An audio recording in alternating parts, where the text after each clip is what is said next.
c'est la moitié de la communication. Elle est essentielle, mais souvent négligée.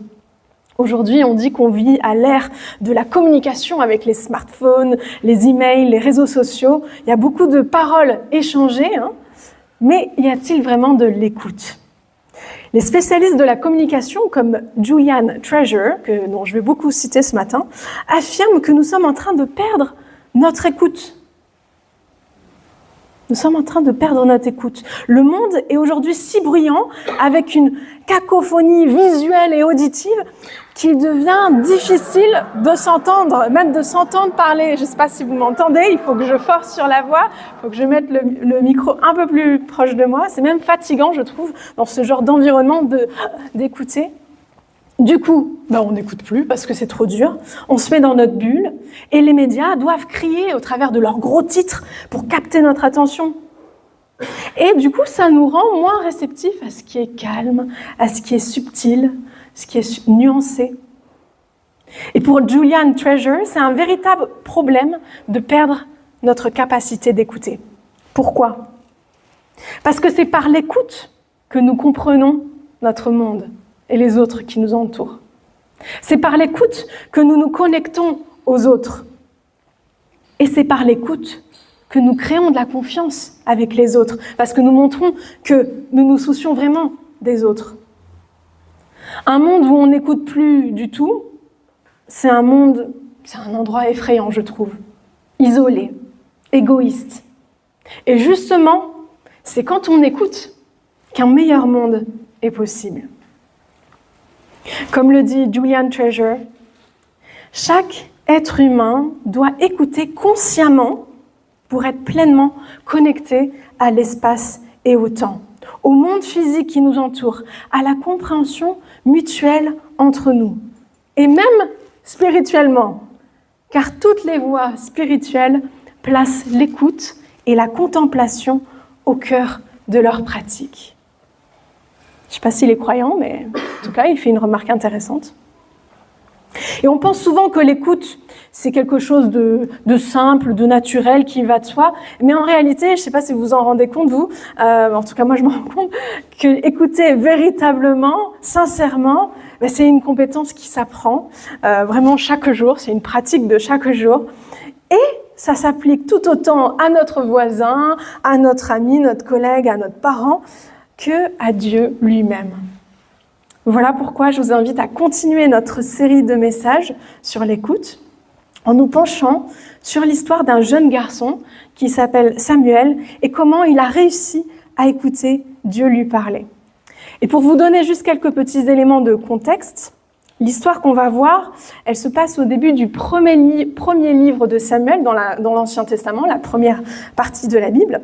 Et ce premier livre fait une transition avec une période chaotique dans l'histoire du peuple juif, que ça soit au niveau moral et aussi religieux. C'est une période de transition où Israël, donc ce peuple, va s'organiser en monarchie avec des rois.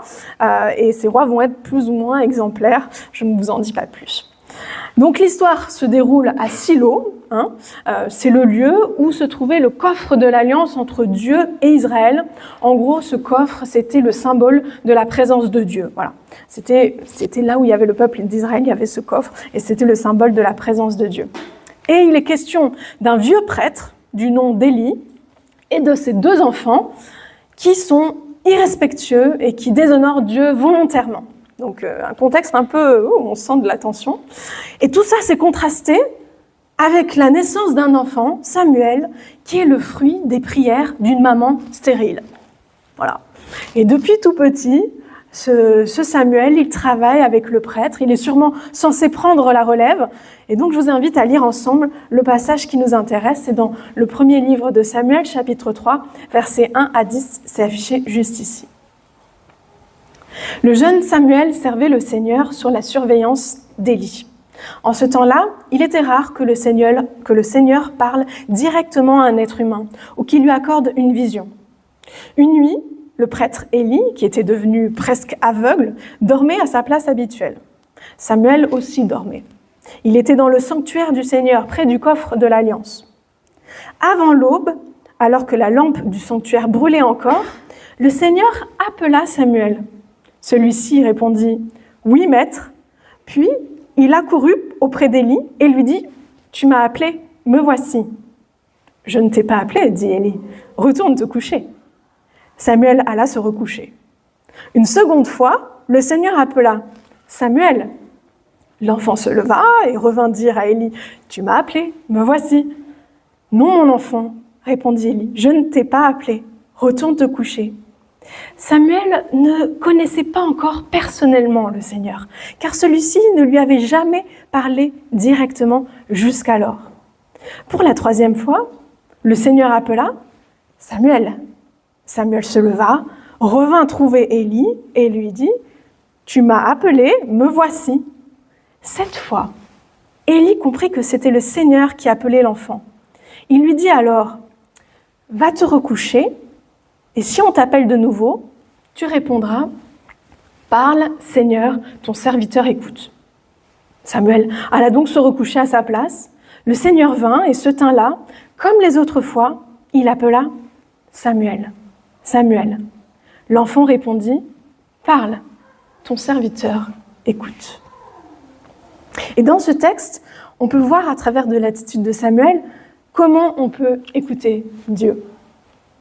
Alors déjà, la scène se déroule au coucher de soleil. Le soir, Élie est presque en train de dormir, Samuel est sur le point aussi de dormir, la lumière est presque éteinte. Donc voilà, c'est la fin de la journée. Et là, on a une scène presque comique, je ne sais pas si vous avez senti ça, j'ai essayé de le dire dans la lecture, d'aller-retour de Samuel et de quiproquo, de qui parle à qui, de quand, de quoi. J'ai essayé de faire un petit schéma pour que ça soit plus clair. Voilà, le Seigneur appelle, Samuel court, Seigneur envoie, Seigneur appelle, jusqu'à qu'il y ait un déclic. Samuel s'est levé quand même à 3 reprises pour voir qui l'appelait. Ça montre une certaine discipline de ce garçon. Personnellement, juste pour vous dire, moi je pense que je ne me serais pas levée au bout de la 2e fois. Ou alors j'aurais envoyé Simon, tu peux aller voir. Voilà, parce que là franchement, il m'a dit 2 fois non. Donc voilà, une certaine disponibilité de Samuel à écouter qui l'appelle. En plus, le texte mentionne au début que, je ne sais pas si vous l'avez remarqué, le jeune garçon ne connaît pas Dieu. Voilà pourquoi il ne dit pas exactement ce que son maître lui conseille de dire. Il ne répond pas en appelant Dieu son Seigneur. Je ne sais pas dans la lecture si vous avez retenu. Élie dit, tu diras, parle Seigneur, ton serviteur écoute. Et lui, à la fin, il dit, parle, ton serviteur écoute. Il ne connaît pas Dieu. Il ne l'a pas encore rencontré, en fait, même s'il le sert et il travaille pour lui. Mais il se rend quand même disponible, approchable, même s'il ne le reconnaît pas comme son Dieu. On voit ici une certaine ouverture, à la fois qui est touchante, même venant d'un enfant, une disponibilité à écouter Dieu. Et Julian Treasure, là, le spécialiste de la communication, il conseille un exercice pour améliorer notre écoute attentive dans nos relations. Le voici. Faire silence pendant 3 minutes par jour pour nous apprendre à réentendre le calme.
Voilà, ça c'était 1 minute.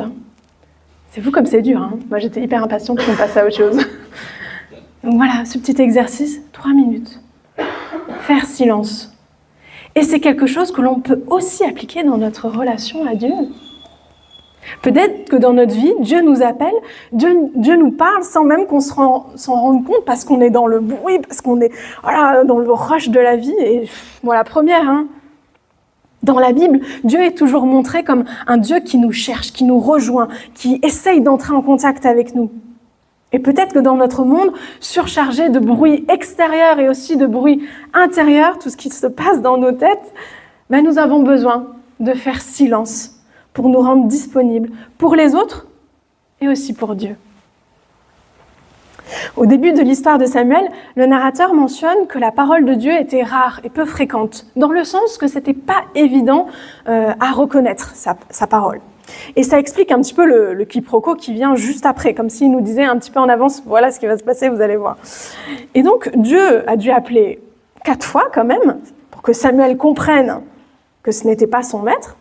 Il a fallu vraiment discerner de qui venait cette voix. Et c'est le deuxième point. Écouter, c'est discerner. Et c'est intéressant de voir la manière dont Dieu parle à Samuel. Comment Dieu appelle Samuel. D'abord, la forme. Je ne sais pas si vous avez remarqué, c'est dans le calme de la nuit, en toute simplicité. On ne sait pas les détails de cette manifestation divine, si c'était une voix audible ou pas. C'est pas le plus important en fait finalement. Le plus important, c'est le message qui a été communiqué, c'est la rencontre qu'il y a eu entre Dieu et Samuel. Et ça me rappelle d'ailleurs une autre histoire dans la Bible, que vous connaissez peut-être, avec un autre gars qui s'appelle Élie, et en fait, Dieu lui parle, et il est dit que Dieu ne parle pas au travers d'un grand vent, au travers d'un grand tremblement de terre, au travers même du feu, non. Dieu, il parle au travers du bruit d'un souffle léger. Un souffle léger. Autrement dit, pas quelque chose d'extraordinaire, pas de grand tralala, mais quelque chose de très simple, banal. Alors oui, il peut y avoir des choses extraordinaires, mais ça ne veut pas dire que Dieu n'utilise pas non plus les petites choses de la vie pour nous parler. Et voilà pourquoi le discernement, il est important là.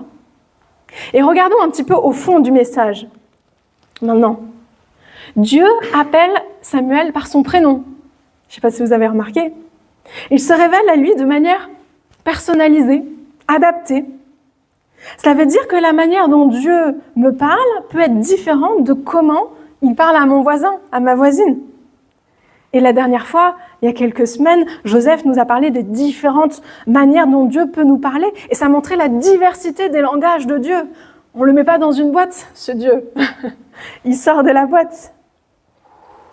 Et dernier point que j'ai trouvé intéressant de mentionner, c'est intéressant de voir que Samuel a eu besoin d'Élie pour interpréter ce qui se passait. C'est un vrai travail d'équipe, quoi. Et on peut voir ici l'importance de la communauté, pour ne pas faire dire à Dieu n'importe quoi. Que l'éclairage de plusieurs chrétiens, alors que ça soit des chrétiens dans l'histoire qui nous ont précédés, comment les chrétiens ont vécu les choses, comment ils ont interprété un texte de la Bible, je ne sais pas, 3 siècles avant nous, comment, ça peut nous inspirer nous aujourd'hui. Et les chrétiens aussi, de notre vie d'aujourd'hui, dans notre communauté, comment ils voient les choses. Ça peut nous aider. Voilà pourquoi Julian Treasure conseille un deuxième exercice pour améliorer la qualité de notre écoute. Plein de petits exercices à faire à la maison ce matin. Dans un environnement bruyant, comme celui-ci, essayez d'écouter attentivement ce qui se passe dans ce bar. Combien de canaux sonores on peut apercevoir? Est-ce qu'il y a de la musique de fond? Est-ce qu'il y a un élément distinct qui peut nous parler? Ça peut aussi être fait dans un endroit un peu plus paisible, au bord de l'eau par exemple. C'est quoi l'animal? Pardon? Un canard? Vous remarquez d'autres choses? Il y a de l'eau, oui. Comment? Ah, mais c'était le canard, je pense, mais oui. À un moment, j'ai cru entendre une guêpe, mais c'est peut-être parce que j'ai préparé le PowerPoint et vous avez peut-être pas entendu. Voilà, il dit de se concentrer sur les différents canaux sonores, les différents éléments. Ça peut aussi s'appliquer à notre relation avec Dieu. Il s'agit donc d'être attentif, là, il fallait qu'on soit attentif pour distinguer sa voix. Et alors attention, ça ne veut pas dire d'être constamment en train de chercher des signes de Dieu partout, tout le temps. Bien sûr, il y a un équilibre à avoir là. Il s'agit donc de juste discerner sa voix, de celle des autres personnes, de la mienne peut-être aussi, parce que ma voix, elle est très forte. Elle est très forte à moi, ma voix, dans ma tête. Personnellement, je vous dis personnellement, vous n'êtes pas obligé de faire comme moi, d'ailleurs, chacun a une relation différente avec Dieu. Moi, je remarque que Dieu me parle quand il y a quelque chose qui paraît être une simple coïncidence, quand ça paraît être un hasard, et que, quand même, il fallait le faire là, vraiment, voilà. Et surtout, je remarque ça quand il y a des échos, quand c'est quelque chose de répétitif, comme Dieu qui appelle Samuel à plusieurs reprises, 4 fois, là, ça se répète, la même thématique qui revient à chaque fois, ça fait plusieurs semaines. Bon, il y a peut-être quelque chose à creuser. Et dernier critère, quand c'est constructif, quand c'est pour mon bien, parce que Dieu veut notre bien. Donc, pour moi, quand il y a ces 3 petits critères, il y a de fortes chances que Dieu soit derrière tout ça. Dans la suite de l'histoire de Samuel, on apprend ce que Dieu dit à Samuel. Et c'est dur. Je ne vous spoil pas, mais c'est quand même un message qui fait mal aux oreilles, puisque c'est un jugement en fait contre les fils d'Élie, contre les fils du prêtre. Et au-delà des raisons de ce châtiment, on se rend compte que Samuel, il a dû se sentir vraiment mal à l'aise que Dieu lui confie cela, et encore plus qu'il doive le dire à Élie, à son maître. Mais on voit dans la suite de l'histoire que Samuel prend son courage à 2 mains et il livre le message que Dieu lui avait confié. Samuel, il a préféré obéir à Dieu comme il se considérait être son serviteur. Parce qu'un serviteur qui ne fait pas ce que son maître lui demande, ça n'aurait pas vraiment beaucoup de sens, quoi. Et ce fut le premier message d'une longue liste, étant donné que Samuel est devenu un véritable porte-parole de Dieu, c'est-à-dire dans la Bible, le langage à l'époque, c'est un prophète, quoi. Il est devenu un grand prophète dans l'histoire d'Israël. Et les autres messages seront tout autant, voire plus sensibles que le premier. Mais il a persévéré et il est dit au verset 19 de ce chapitre, à la fin, un peu comme une conclusion, que Samuel ne laissait tomber à terre aucune de ses paroles. Des paroles de Dieu.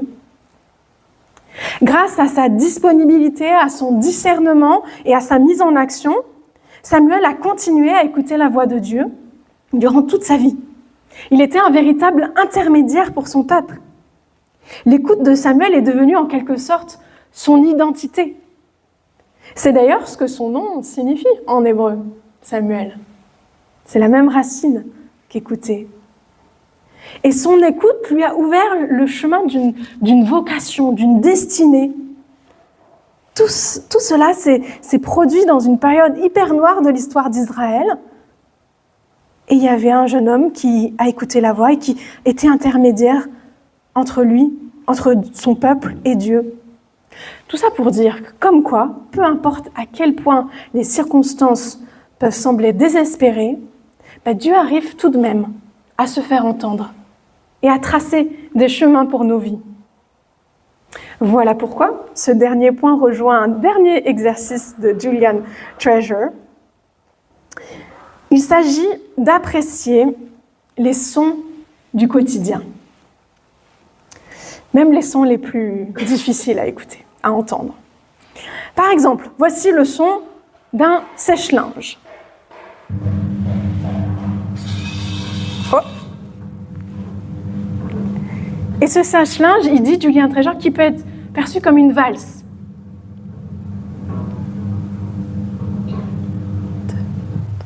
Un peu lente la valse. 1, 2, 3. 1, 2, 3. Un autre son. Est-ce que vous reconnaissez ce que c'est?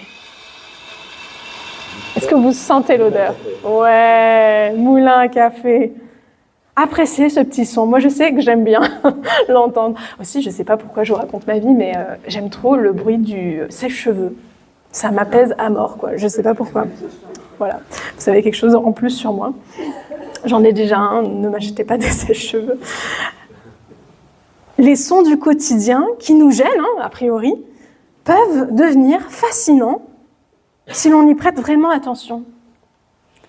Dans le chaos de nos vies, Dieu peut nous aider à voir de belles choses et peut-être même à entendre sa voix au travers du chaos. D'une façon ou d'une autre, nous décidons chaque jour d'écouter des voix. Peut-être pas celles de Dieu, mais nous écoutons des voix et nos choix de vie en découlent aussi en fonction de ce qu'on entend, de ce qu'on décide d'écouter. Alors peut-être que Samuel peut être un bon exemple pour nous de suivre la voie de Dieu. C'est elle qui nous donnera une destinée. Et pour conclure, j'aimerais dire que de nombreux siècles après l'histoire de Samuel, la voix de Dieu peut encore se faire entendre aujourd'hui. Et la venue de Jésus, le plus grand des prophètes, nous permet désormais d'avoir accès directement à Dieu, sans intermédiaire, sans prophète. C'est lui qui nous a donné l'accès direct à Dieu. Et la balle est dans notre camp. C'est à nous de nous rendre disponibles et attentifs. Et une fois le message reçu, de nous mettre en mouvement, de nous mettre en action. Jésus un jour disait à ses disciples, à ses amis, « Écoutez bien si vous avez des oreilles pour entendre. » En gros, les gars, ne soyez pas durs d'oreilles. Après tout, c'est pas pour rien qu'on a 2 oreilles et une seule bouche. Peut-être que ça veut dire quelque chose, je ne sais pas. William Ury, un anthropologue et expert en négociation, comme quoi il faut savoir écouter quand on négocie dans des situations de crise, disait que l'écoute ne peut pas être si compliquée que ça. Parce qu'en fait, oui, il disait qu'elle peut déclencher une réaction en chaîne. Lorsqu'une personne est réellement écoutée, elle se sent naturellement inspirée à écouter à son tour les autres. Comme elle voit le bénéfice d'être écoutée, elle se dit je vais le faire aussi avec mon prochain. Et du coup, l'écoute peut être contagieuse. Et alors, c'est mon défi pour vous ce matin. Commençons cette réaction en chaîne avec ceux qui nous entourent. Offrons-leur toute notre attention et faisons-le aussi avec Dieu. Peu importe la relation qu'on a avec lui, je vous encourage à garder cette ouverture à la possibilité qu'il se révèle 1 fois, 2 fois, 3 fois, 4 fois, je ne sais pas quand est-ce qu'il va s'arrêter. Et qui sait, si en écoutant Dieu, nous ne deviendrons pas, peut-être nous aussi, des petits prophètes comme Samuel pour ceux qui nous entourent. Parce que écouter notre prochain et écouter Dieu, c'est un outil fort, je pense, pour transformer nos relations et même le monde. Faut rêver. Alors merci de votre écoute.